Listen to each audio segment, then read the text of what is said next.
Good morning, friends. I welcome all today's lecture on a poison tree. It was written by William Blake. He is one of the greatest poets of romantic literature. This lesson for first semester students, it is a third unit. We will discuss about introduction of William Blake.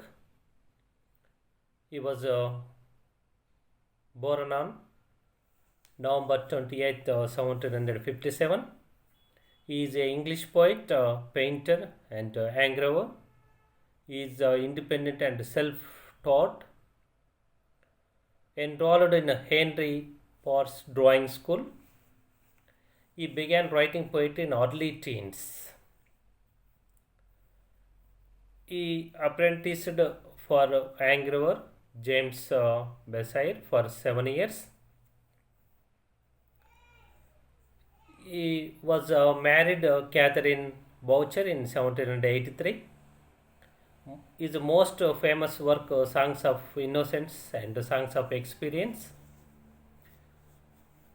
He died on August 12th, 827, almost unknown in his time. And also, he had visions of angels, God, and other historical figures. He believed in the Word of God, the Holy Bible. He rejected the church and its conventional teachings. He deceased Brother Robert inspired the illuminations of books. He admired John Milton. Paradise Lost, it was written by John Milton. It is a famous work. He was inspired by Gothic art and architecture. He was inspired by artists Raphael, Michelangelo, and Romano.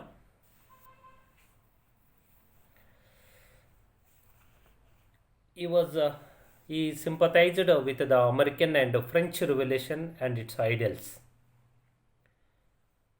He obsessed the emotional repression advocated by Victorian society, means loss of imagination.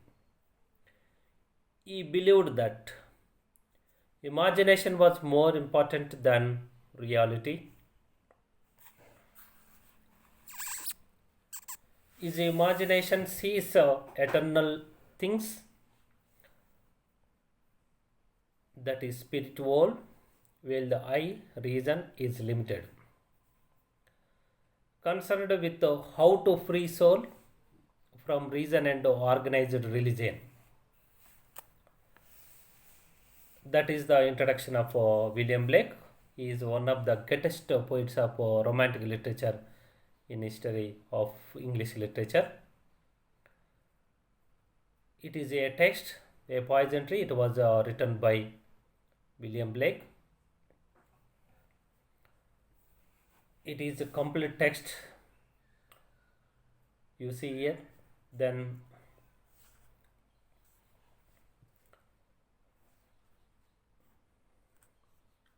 you see here in the first stanza he used the words cold, bitter, and in the remaining another two stanzas cunning, and also last stanza it shows relief and pleased.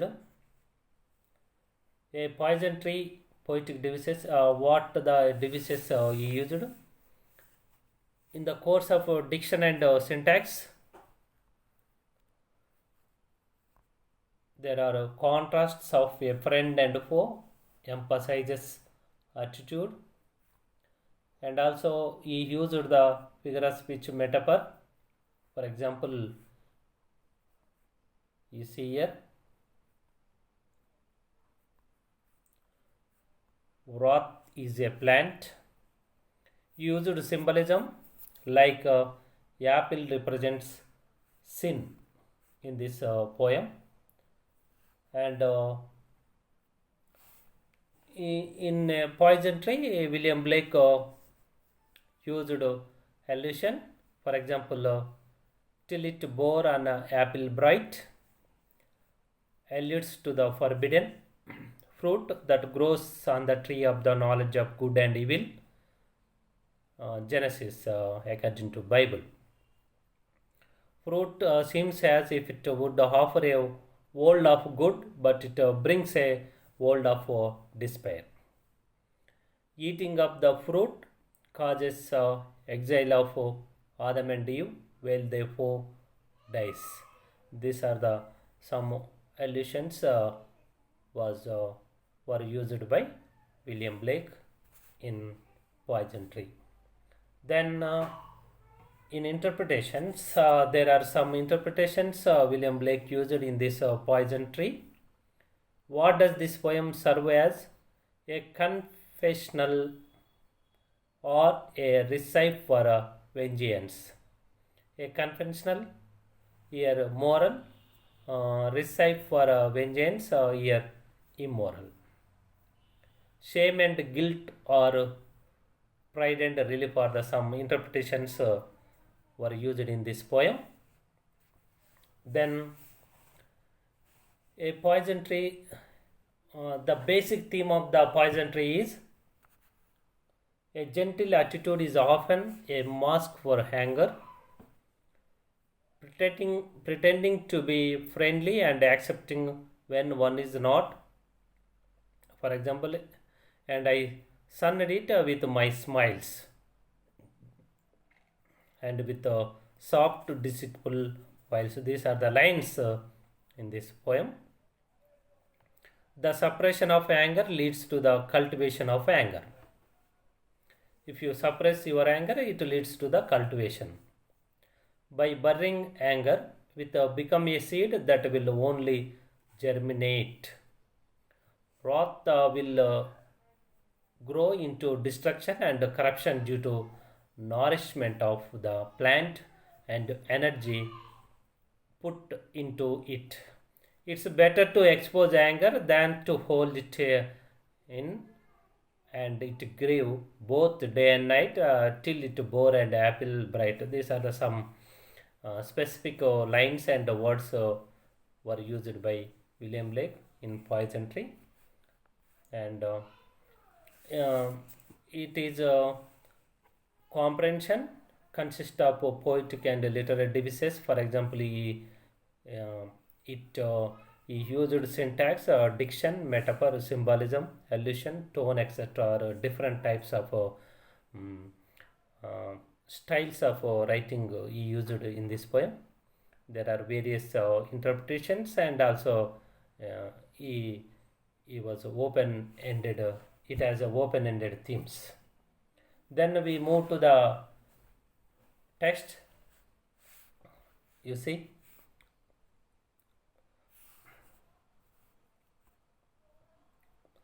I was angry with my friend. I told my wrath did end. This is the first two lines of the poem. As the poem opens, the speaker describes how he was angry with his friend. Still, he told his friend he was angry. I told my wrath, and presumably why he was angry, and his anger disappeared. Happy days are here again. But these two lines expresses how his anger about his foe. That's why here the speaker describes how he was angry with his friend. Then, I was angry with my foe. I told it not, my wrath did grow. I was angry with my foe. I told it not, my wrath did grow. In these two lines, the speaker describes a different scenario. Now, he was once angry with his foe, that is his enemy, but didn't tell him about it. He had anger on his friend, but he didn't tell him what is angry on him. Since the speaker did not talk about his anger, I told it not. His anger got bigger and bigger. My wrath did grow. So it is continuously. It is his anger is growing on his uh, foe.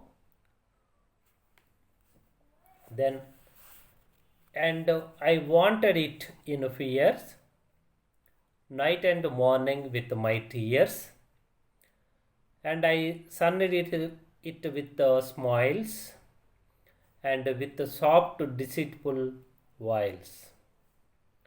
And I watered it in fears, and I watered it in fears, night and morning with my tears, and I sunned it with smiles and with soft deceitful wiles. Here the speaker talks more about how his anger grows, how it is continuously growing on his enemy, using figurative language. Here in these lines, the writer used the figurative language.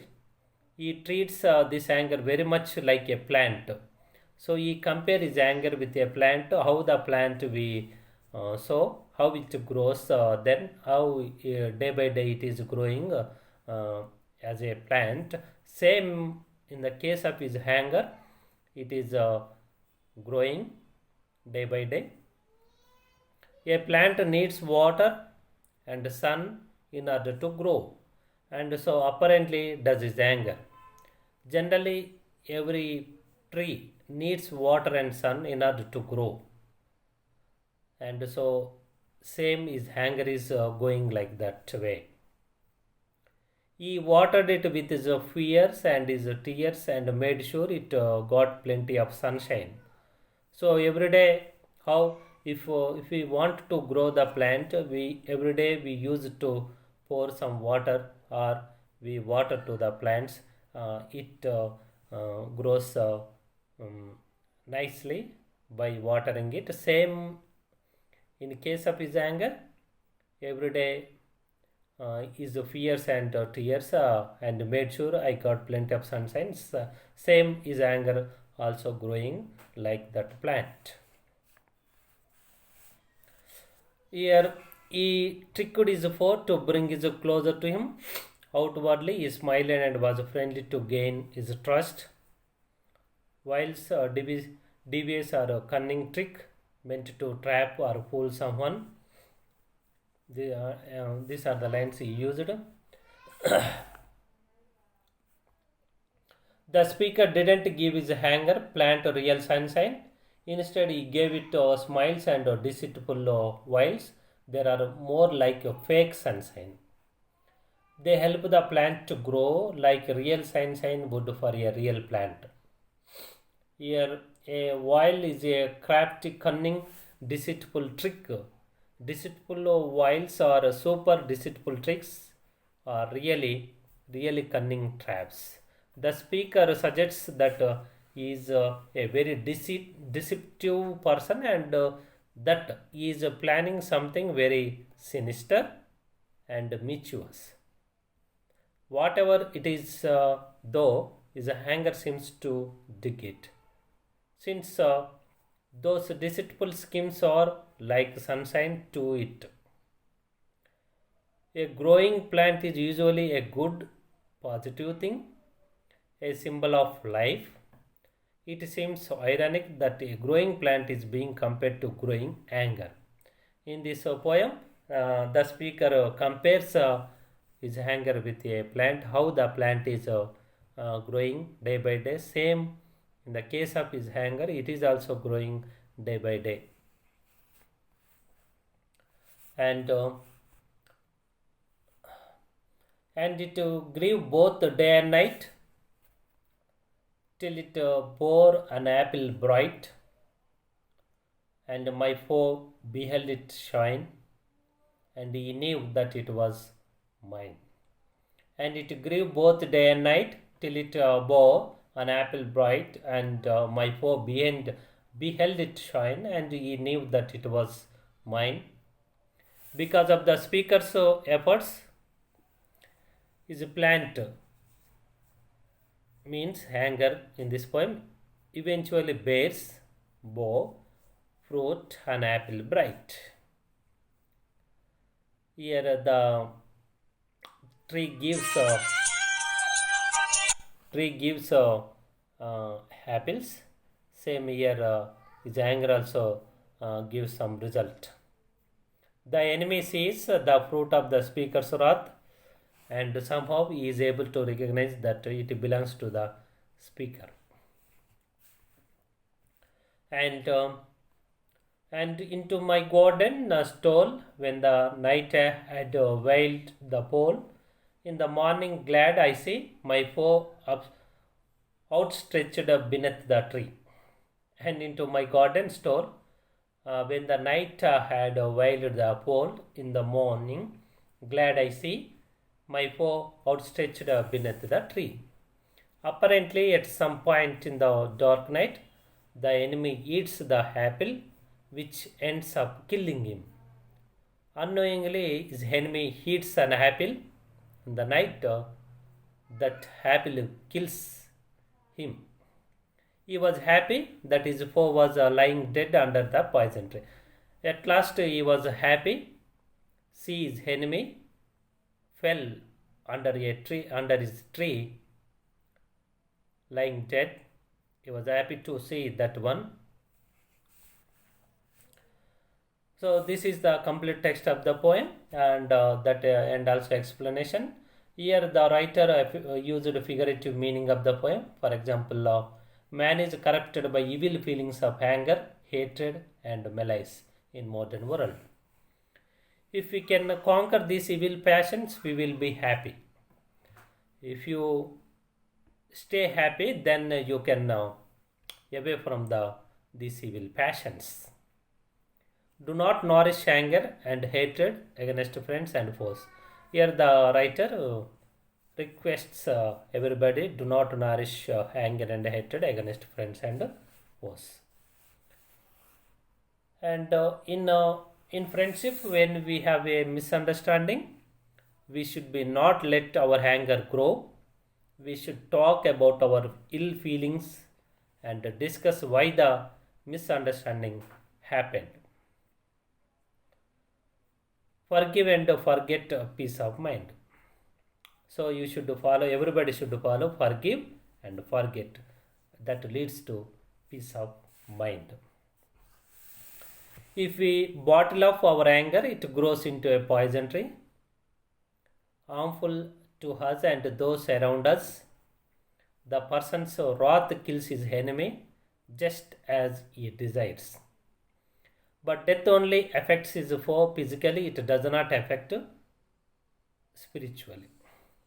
So, if you keep on thinking on anger, it grows into a poison tree.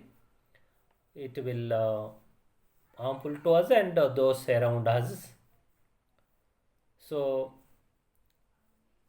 don't cultivate with this anger attitude. But death only affects his foe physically, it does not affect spirituality. The persona will be forever filled with guilt for harboring evil thoughts and committing the murderous act in his own garden. When a person is nourished with evil thoughts and feelings from young, he will grow up to be violent and full of misdemeanors, minor wrongdoing. And also in this poem, the writer used symbolism. For example, a growing plant is a symbol of life. The person who's growing anger is compared to a growing plant. In this poem, the person's anger is compared to with a growing plant. He used a symbolism, a growing plant in this poison tree. Night is associated with evil in this poem. Generally, night is associated with evil. In this poem, the act of stealing is committed at night when the person's foe steals his apple in his garden. This is the symbolism used in Poison Tree by William Blake.